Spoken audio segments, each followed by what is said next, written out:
Hello everyone! Magluluto ako ngayon ng sisig.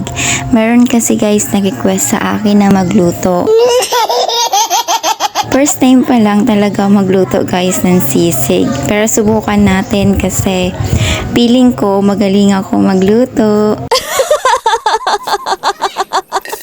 Woo! Ayun guys, nagsisimula na ako magluto. Yan, nilagay ko na ang tinadtad na maskara ng baboy. Yan yung sa parting harap ng kanyang mukha guys. Ayan, halu-haluin lang. Then, after nyan, isusunod ko na nga pala guys yung atay ng manok na nilagyan ko na rin ng mga seasonings. Yan yung magpapasarap sa ating maskara ng baboy.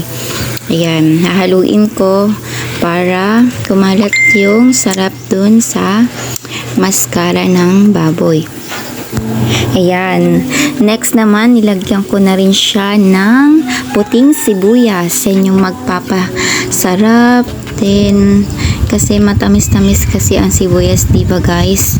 Tapos sinunod ko na lang ilagyan siya ng sili. Guys, napakabango na guys. Nakakagutom yung kanyang amoy.